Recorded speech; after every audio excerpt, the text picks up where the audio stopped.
نحمده ونستعينه ونؤمن به ونتوكل عليه ونعوذ بالله من شرور أنفسنا ومن سيئات أعمالنا من يهده الله فلا مضل له ومن يضلل فلا هادي له وأشهد أن لا إله إلا الله وحده لا شريك له وأشهد أن محمدا عبده ورسوله أرسله بالهدى ودين الحق ليظهره على الدين كله ولو كره المشركون.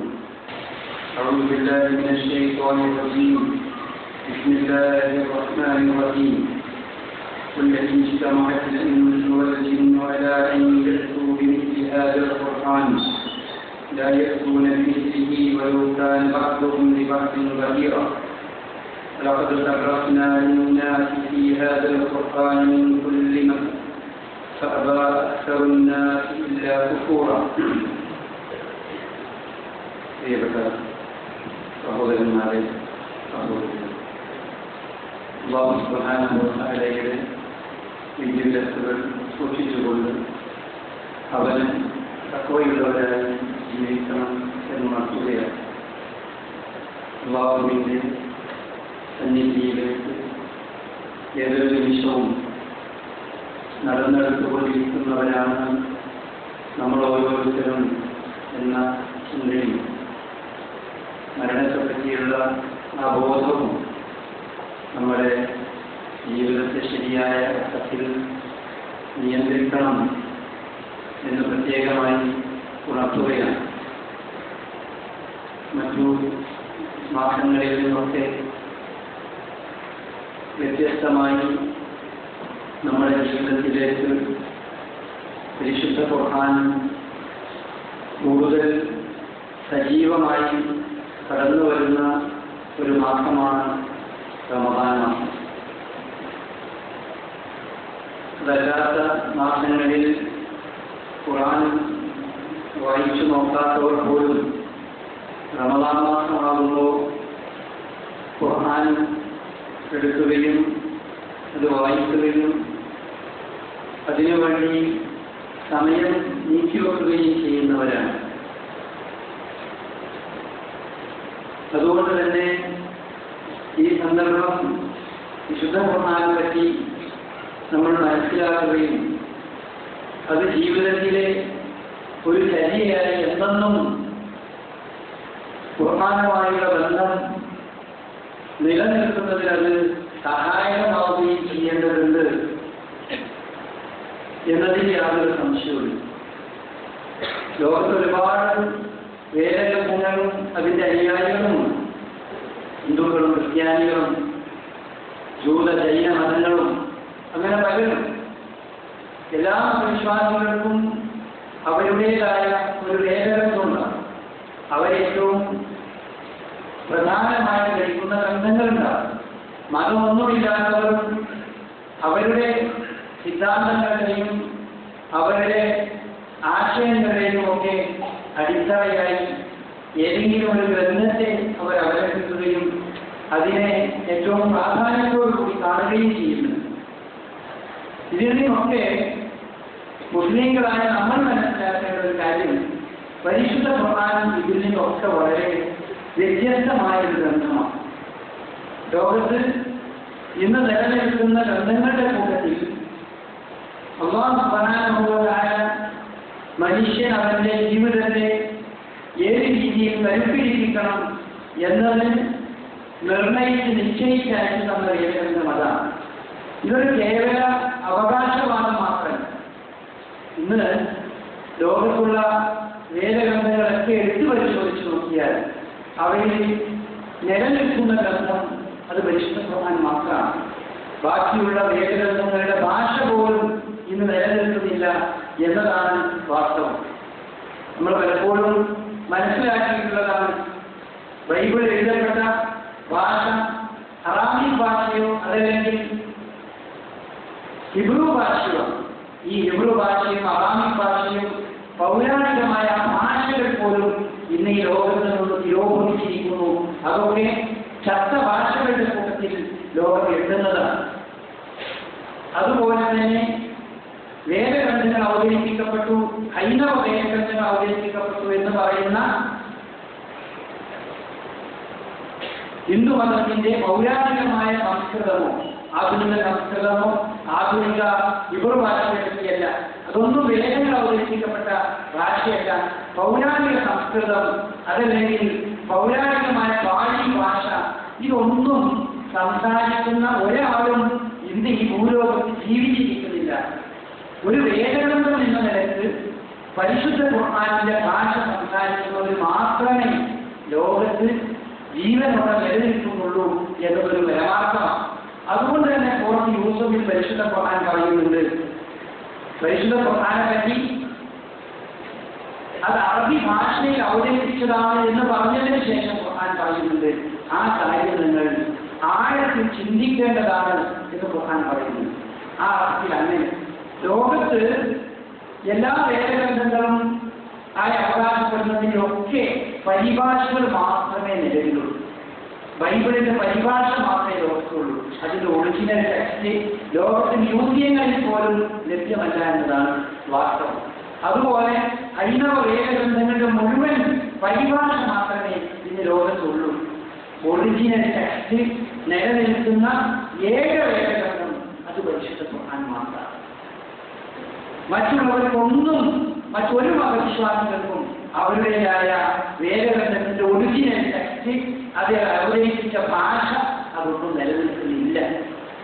അതുകൊണ്ട് തന്നെ മുസ്ലിങ്ങളെ സംബന്ധിച്ചിടത്തോളം ഒരു ഖുർആൻ പരിഭാഷയെ പറ്റി അത് ഖുർആൻ പരിഭാഷ എന്നതിൽ കവിഞ്ഞ് അതൊരിക്കലും ഖുർആനായി കണക്കാക്കുകയില്ല. എന്താണ് ഖുർആനിന്റെ പ്രത്യേകത? നമുക്കറിയാം, ഖുർആൻ വായന എന്ന അർത്ഥത്തിൽ അവതരിപ്പിക്കപ്പെട്ട ഒരു വേദഗ്രന്ഥമാണ്. വായന എന്നാണ് ഖുർആൻ എന്ന വാക്കിന്റെ തന്നെ അർത്ഥം. ഈ ഖുർആനോട് അതിന്റെ അനുയായികൾക്ക് വലിയ ബാധ്യതയുണ്ട്. മനുഷ്യൻ ഒന്നാകെ വലിയ ബാധ്യതയുണ്ട്. അതിൽ ഒന്നാമത് മനുഷ്യരെല്ലാവരും ശ്രദ്ധിക്കേണ്ട വിഷയം ഖുർആനിന്റെ അമാനുഷികതയെ സംബന്ധിച്ച്. ഖുർആൻ അല്ലാഹുവിന്റെ പക്കൽ നിന്നുള്ളതാണോ അല്ലേ എന്ന് പരിശോധിക്കാനും അതറിയാനും മനുഷ്യന്റെ കഴിവിൽപ്പെട്ട ഏത് മാധ്യമം ഉപയോഗിച്ചുകൊണ്ടും അവർക്കത് പരിശോധിക്കാം. അതിന് ഇസ്ലാം അനുവാദം നൽകുന്നുണ്ട്. അത് പരിശോധിച്ചാൽ ഇത് അല്ലാഹുവിൽ നിന്ന് മാത്രമാണ് എന്നവർക്ക് ബോധ്യമാകും എന്നറിയിക്കാൻ വേണ്ടിയാണ് പരിശുദ്ധ ഖുർആൻ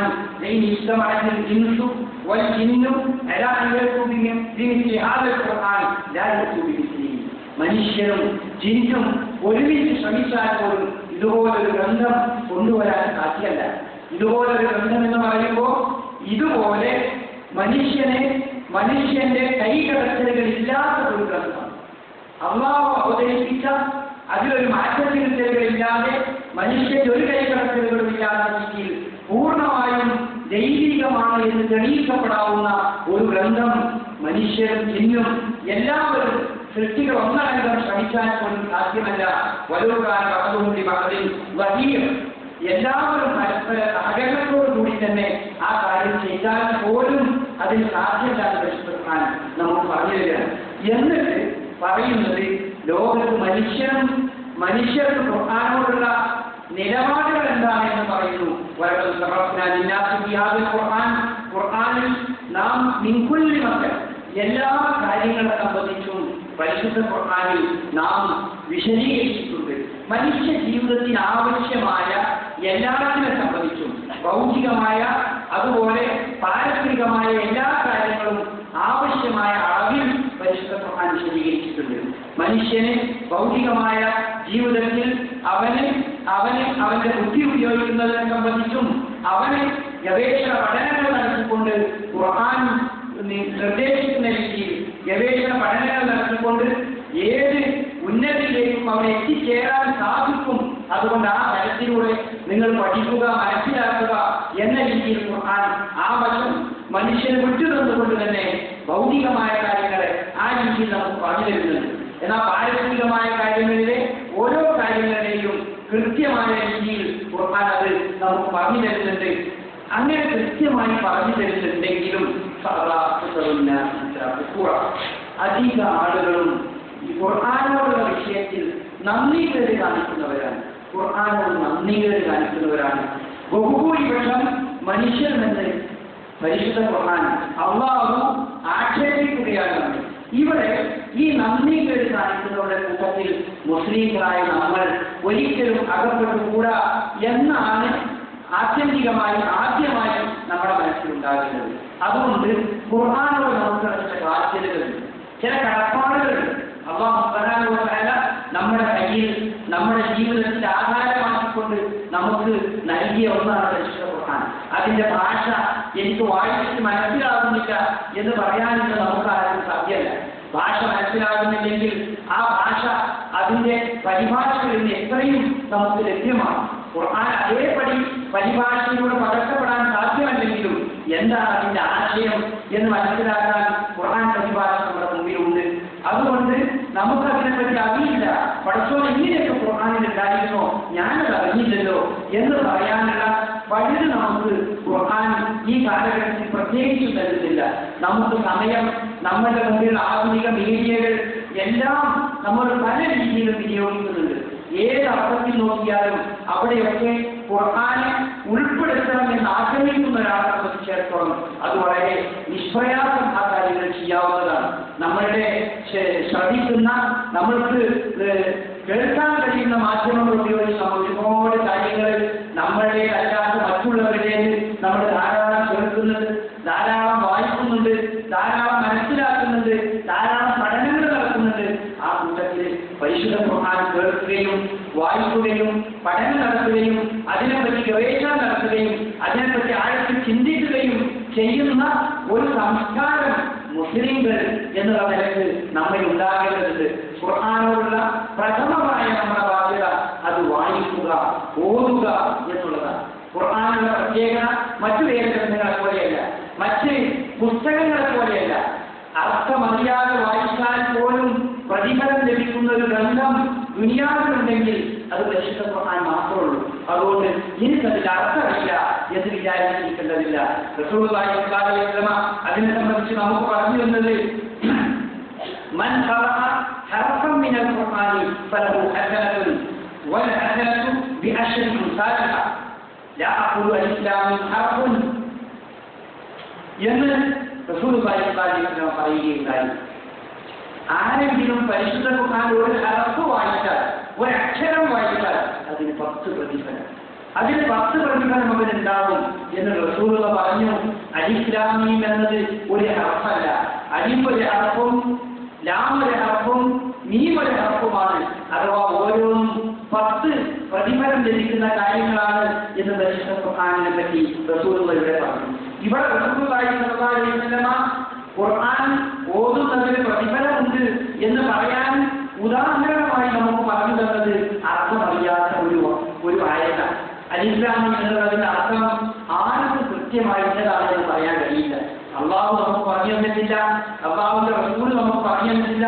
അതുകൊണ്ട് തന്നെ അലിഫ്-ലാം-മീം എന്ന പദത്തിന്റെ അർത്ഥം കൃത്യമായി ഇന്നതാണ് എന്ന് പറയാൻ നമുക്ക് അറിയില്ല, നമുക്ക് കഴിയില്ല.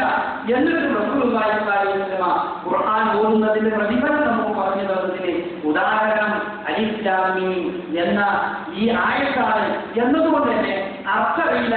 അതുകൊണ്ട് ഇന്ന് ഖുർആൻ ഓതുന്നില്ല എന്ന് നമ്മൾ മനസ്സിലാക്കാൻ പാടില്ല. ഖുർആൻ ഓതണം. ഖുർആൻ ഓതുന്നതിനെ പറ്റി റസൂലുള്ളാഹി സ്വല്ലല്ലാഹു അലൈഹി വസല്ലം ധാരാളം അതിനെ സംബന്ധിച്ച് സംസാരിക്കുകയുണ്ടായിട്ടുണ്ട്. സഹാബാക്കൾ ചോദിച്ചിരുന്നു, പൂർവികരായ നമ്മുടെ പൂർവികർ ഖുർആൻ നമുക്ക് അതിനനുസരിച്ചാണ് പാഠം പഠിച്ചു തന്നത്. റസൂലുള്ളാഹി സ്വല്ലല്ലാഹു അലൈഹി വസല്ലം പറയുകയുണ്ടായി, ഇഖ്റഅൽ ഖുർആൻ ഫീ കുല്ലി ശൈഇൻ ഖുൽതു അന്നി അജിദു ഖുവ്വതൻ ഫഖറഉഹു ഫീ സബ്ഇൻ വലാ തസിൽ. റസൂലുള്ളാഹി സ്വല്ലല്ലാഹു അലൈഹി വസല്ലമയോട് ഒരു സഹാബി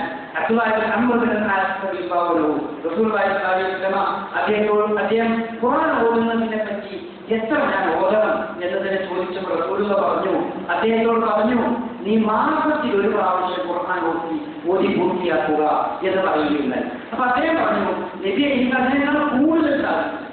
അപ്പോൾ നബി സല്ലല്ലാഹു അലൈഹി വസല്ലം പറഞ്ഞു, എന്നാൽ ആഴ്ചയിൽ ഒരു ദിവസം 7 ദിവസത്തിൽ നീ ഖുർആൻ ഓതി പൂർത്തിയാക്കുക. ഇങ്ങനെയായിരുന്നു പൂർവികർ. ഇങ്ങനെ മാസത്തിൽ ഖുർആൻ ഓതി പൂർത്തിയാക്കുന്നതിന് വേണ്ടി നമ്മുടെ പൂർവികരായ പണ്ഡിതന്മാർ നമുക്ക് വേർതിരിച്ചു തന്നതാണ് 30 ജുസ് എന്ന്. ഒരാൾ ഒരു ദിവസം ഒരു ജുസ് ഓതുന്നു, അങ്ങനെ 30 ജുസ് ഓതുന്നതോടുകൂടി അയാൾ ഒരു മാസം ഖുർആൻ പൂർത്തിയാക്കി ഓടി. അതുപോലെ തന്നെ 7 ദിവസം ഖുർആൻ ഓതി പൂർത്തിയാക്കണമെന്നുണ്ടെങ്കിൽ പരിശുദ്ധ ഖുർആനിൽ തന്നെ പൂർവികർ നമുക്കത് രേഖപ്പെടുത്തി അടയാളപ്പെടുത്തുന്നുണ്ട്. 7 ഹിസ്ബ, അതിനെ ഹിസ്ബ് എന്നാണ് പറയുന്നത്. 7 ഹിസ്ബാണ് ഒരു ഖുർആനിലുണ്ടാകുക. ഒരു ഹിസ്ബ് ഒരു ദിവസം ഓതിയാൽ 7 ദിവസം കൊണ്ട് ഖുർആൻ പാരായണം മുഴുവൻ ഓതി പൂർത്തിയാക്കാൻ സാധിക്കും.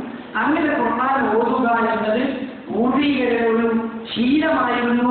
അതുകൊണ്ടാണ് അവര് ഈ 30 ജുസും 7 ഹിസ്ബും അതുപോലെ 60 ഹിസ്ബിന്റെ മറ്റു ഭാഗം 2 മാസം കൊണ്ട് ഓടി തീർക്കാൻ ഇന്ന ഭാഗം എന്ന രീതിയിലൊക്കെ നമുക്കത് ക്രോഡീകരിച്ച് നമ്മുടെ മുമ്പിൽ ഭംഗിയാക്കി അടയാളപ്പെടുത്തി 1ാമത്തെ ജുസ് ഇതുവരെ 2ാമത്തെ ജുസ് ഇതുവരെ എന്ന രീതിയിലൊക്കെ നമുക്ക് നൽകിയത് പൂർവികർ നൽകിയത് അതിനു വേണ്ടിയാണ്. അത് നമ്മൾ ഉപയോഗപ്പെടുത്തി പരമാവധി നമ്മൾ ഓതണം.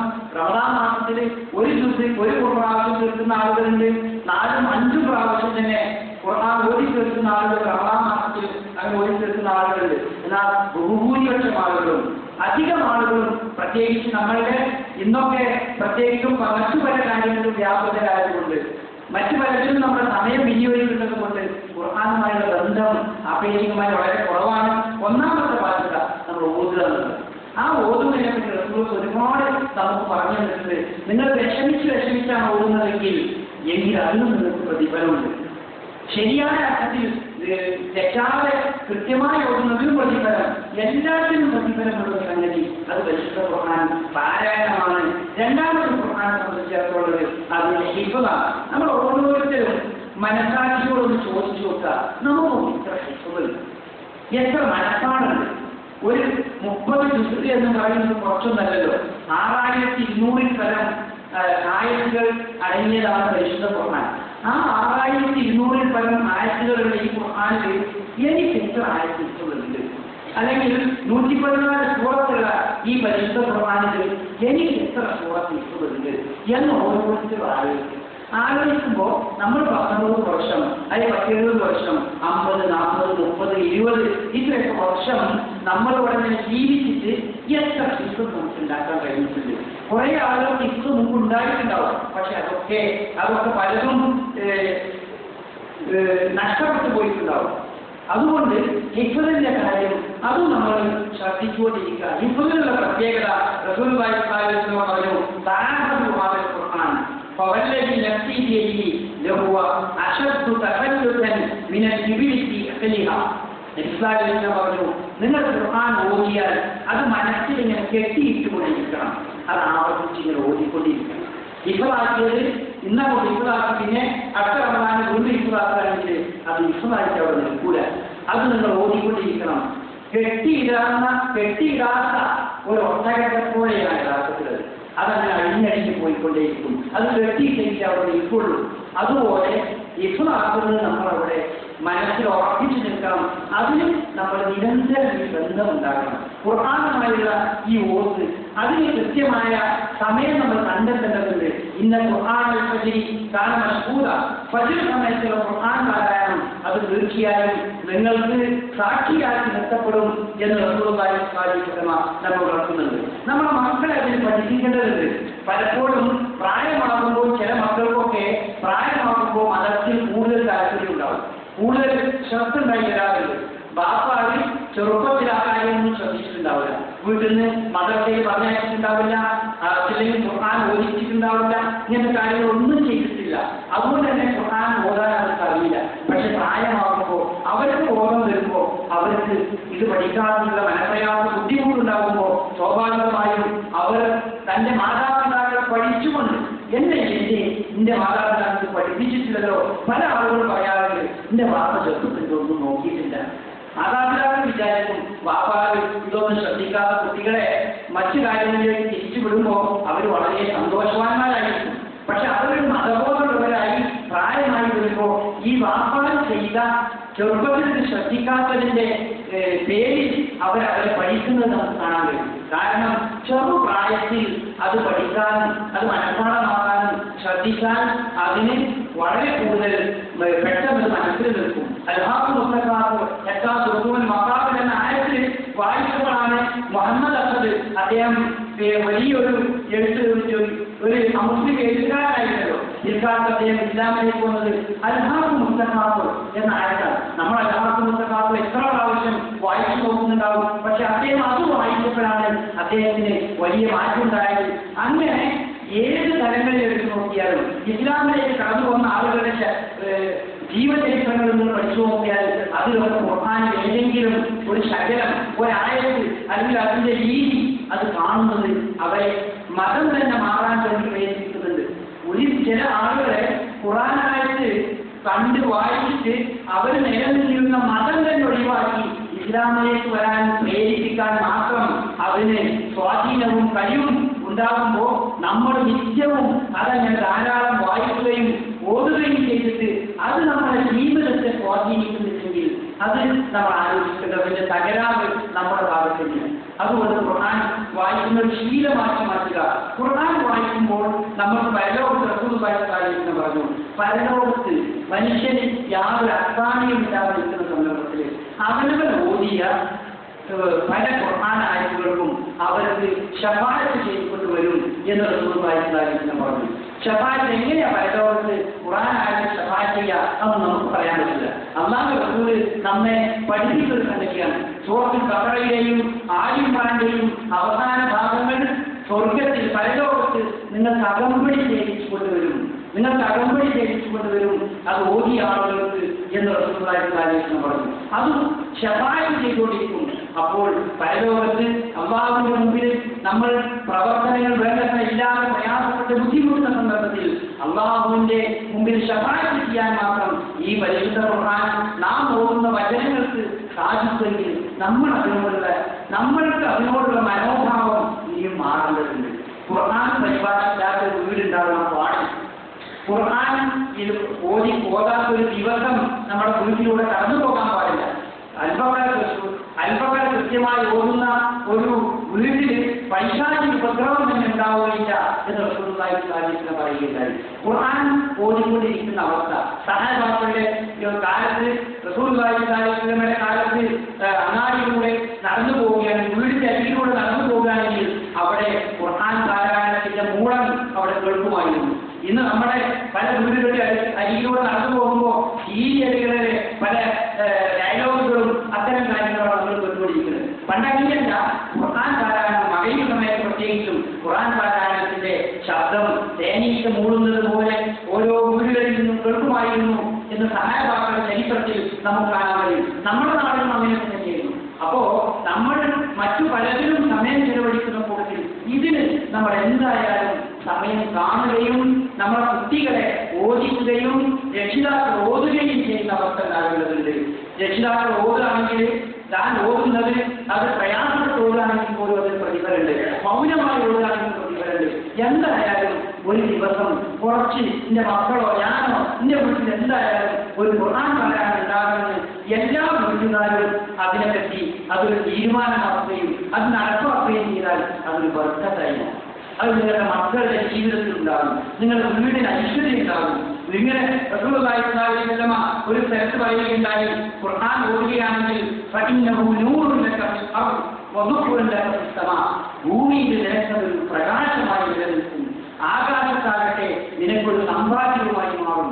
അതൊരു വലിയ സമ്പാദ്യം. നമ്മളുടെ ഒരുപാട് സമ്പത്ത് ഒരുമിച്ച് കൂട്ടുന്നത് പോലെയുള്ള വലിയൊരു സമ്പാദ്യമാണ് ഖുർആനുമായി ഇടപഴകിക്കൊണ്ട് നമ്മുടെ സമയം നമ്മൾ കുറേ അതിനു വേണ്ടി നമ്മൾ ചെലവഴിക്കുക. പരിശുദ്ധ റമദാനിൽ ഖുർആൻ പഠിക്കാനുള്ള ഈ താല്പര്യം നിലനിൽക്കുന്ന ഈ സന്ദർഭത്തിൽ പ്രത്യേകിച്ചും നമ്മളതിന് ശ്രമിക്കുക. അല്ലാഹുവിന്റെ الذي هدانا لهذا وما كنا لنهتدي لولا ان هدانا الله. اللهم صل على محمد وعلى ال محمد كما صليت على ابراهيم وعلى ال ابراهيم انك حميد مجيد. اما بعد, നോമ്പുമായി ബന്ധപ്പെട്ട ഒരു സംശയം ധാരാളം സ്ത്രീകളുടെ ഭാഗത്ത് ചോദിക്കുന്ന ഒരു സംശയമാണ്. നോമ്പ് നോക്കാൻ കഴിയാത്ത സ്ത്രീകൾ അവർക്ക്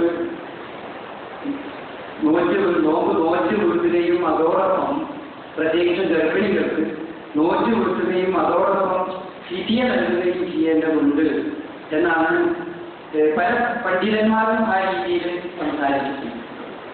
പരിശുദ്ധ ഖുർആനും അതുപോലെ റസൂലുള്ളാഹി സ്വല്ലല്ലാഹു അലൈഹി വസല്ലമയുടെ ഹദീസുകളും പരിശോധിച്ച് നോക്കുകയാണെങ്കിൽ നോമ്പ് നോൽക്കാൻ സാധിക്കാത്ത ആളുകൾ, വളരെ പ്രയാസപ്പെട്ടുകൊണ്ട് മാത്രമേ നോമ്പ് നോൽക്കാൻ കഴിയുള്ളൂ.